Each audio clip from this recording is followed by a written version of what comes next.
Welcome back. It is the Junk Capitalist here again, and today I have another story on the PPP loan. See, this is a never-ending rabbit hole because, like I said before, Biden said that he's extending the time to catch y'all criminals for 10 years, right?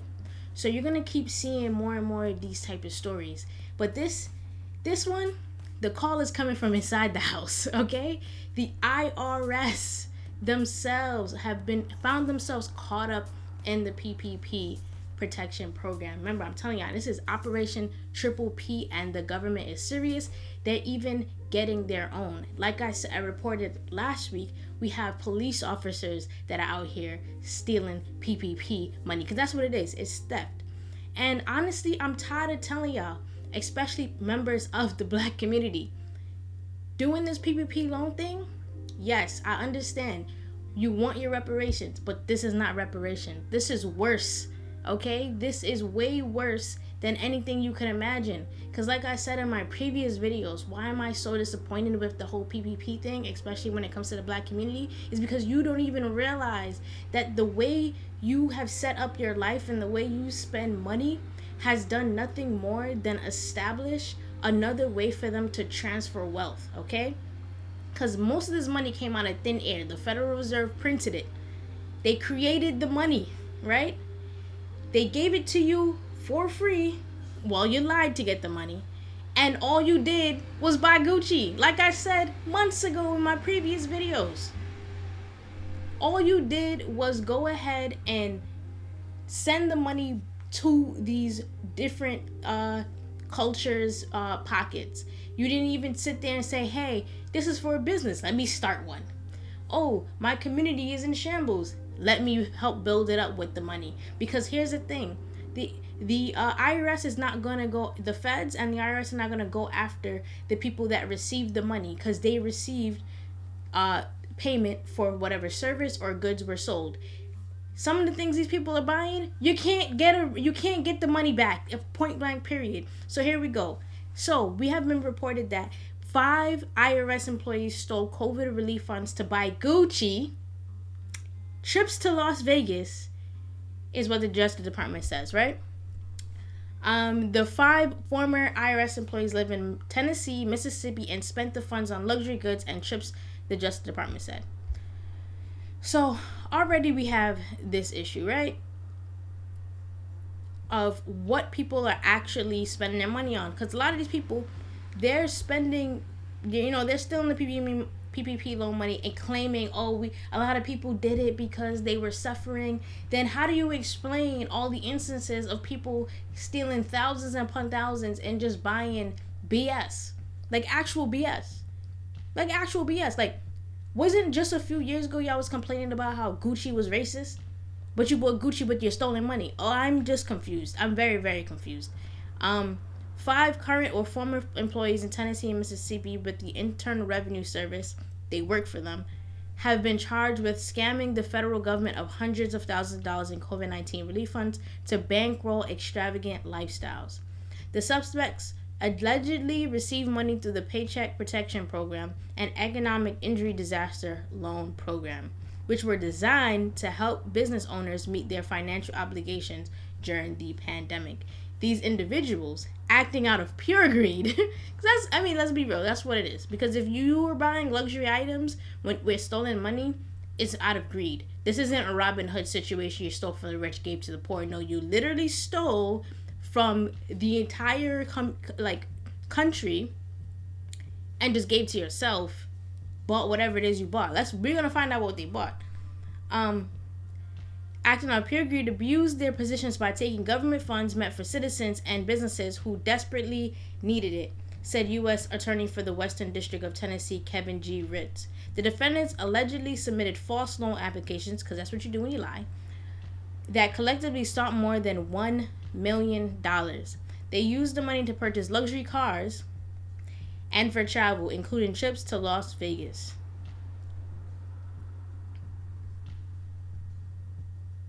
And you see, it's not to say that some people didn't just fall for it and think that it was free money, or that some people weren't really in need or anything of the sort. It's just there's just too many instances of people being greedy. Like, that's really what it is. And then you know you're greedy when you're literally lying on paper. That's how you know your greed has gone, and it's to the government. It's not even just to your neighbor, your old friend, or anything like that. It's to the government. You're lying on paper to the government. You gotta know you're greedy because you're doing too much. Brian Salisbury, 46, of Memphis, Tennessee, is charged with 2 counts of wire fraud, 2 counts of money laundering. He worked for the IRS as a program evaluation and risk analyst in the Human Capital Office and submitted for 4, not 1, but 4 EIDL applications. He allegedly received $171,400 and spent a portion of the money on a Mercedes-Benz and deposited additional funds into a personal investment account. Now, I don't know much about cars. I'm gonna be honest. I have a car story for y'all, but I don't really know much about cars. But I think Mercedes is like a German company or something, right? And it's definitely a luxury type car. It's cost probably like, I don't know how much a Mercedes costs. I'm not gonna lie to you, but I guess they probably cost like $80,000 because the average car I think costs like $35K. A Mercedes Benz probably costs like $80K. All that money is going to the Germans. Okay, I'm not saying that blacks aren't German, but like most Germans are not black, if you get what I'm saying. Like, so I don't understand. You literally just moved your money out of your community.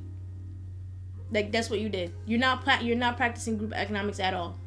And at the same time, when all this PPP loan stuff was happening, a whole march of talking about buy back the block, purchase from black businesses, support black businesses, let's create economic empowerment for black businesses, blah blah blah. The only reason I'm talking about the black stuff is because a lot of these people are black. Like, and it's the same old, and it's like you could have went and bought turkeys and fed a neighborhood, you know, because it'd be the same people that complain about how the community is in a certain state, but yet once they run into some money, they run away and give it away. It don't make sense, bro. He allegedly, he spent a portion of money in Mercedes-Benz and deposited additional funds into a personal investment account. Courtney Knish Westmoreland, 38, of Cordova, Tennessee, is charged with 3 counts of wire fraud. She claims she wasn't working while employed with the IRS.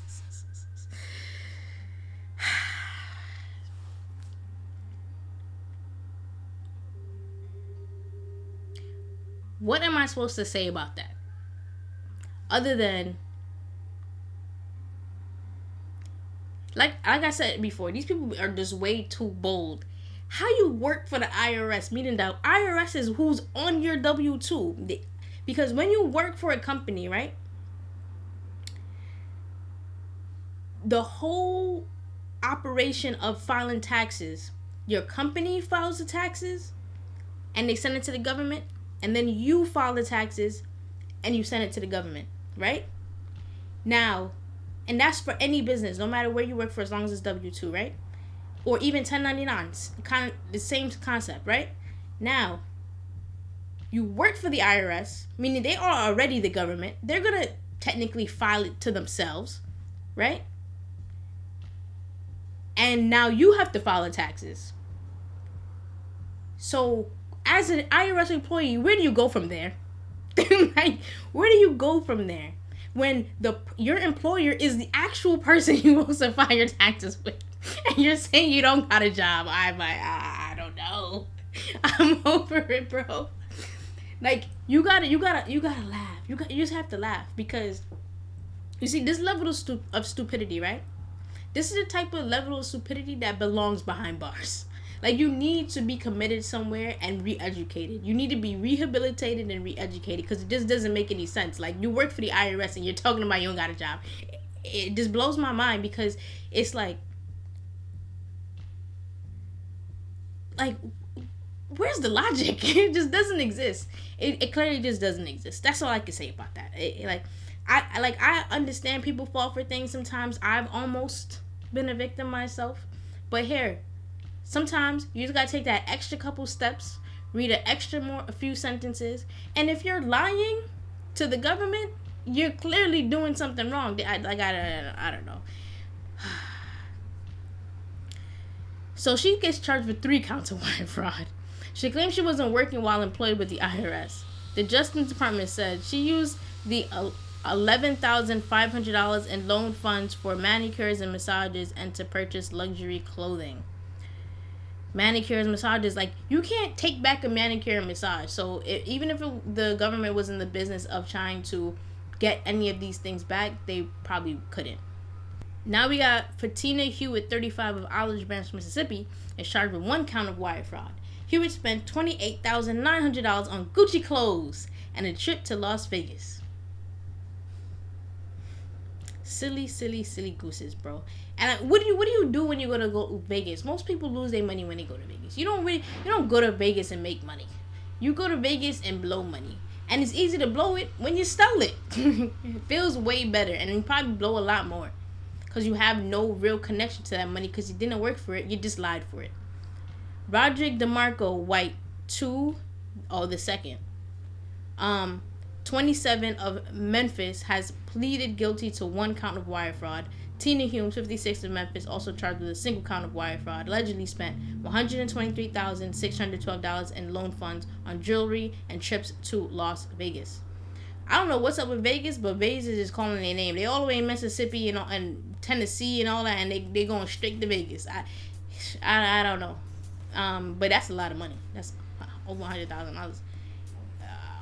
Jewelry in Vegas. She pleaded guilty. I mean, you can't plead not guilty. You lied on paper. Like, you can't plead not guilty. That's not even an option. Like, in a situation where there's some reasonable doubt you can maybe get away with it, they don't have enough evidence. They have all the evidence they need. They have your IP address. They have your computer, MAC address, or maybe you use a Windows computer. They have, your internet address. They have your name, all the paperwork you signed. They have your email address. They have your account number.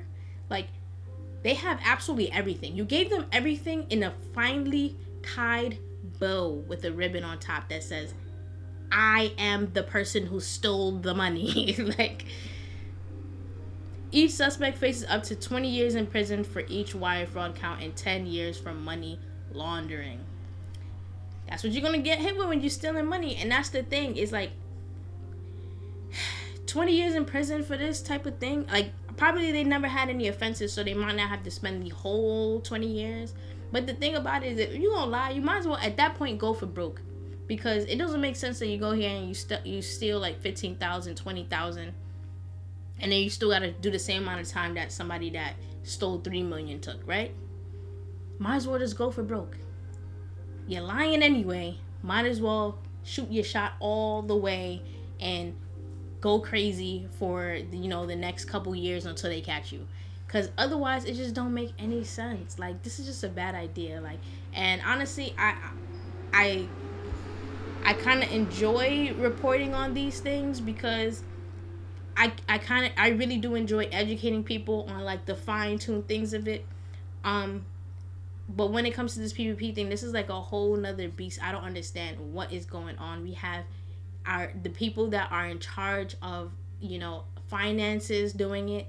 The people that are in charge of protection are doing it. People that are, rappers. You got Baby Blue. You got a bunch of different rappers. And I'm very interested to see how many more entertainers got caught up in this whole situation. But that's all I got for you guys today. This is the Drunk Capitalist. I'll see you guys next time. Peace.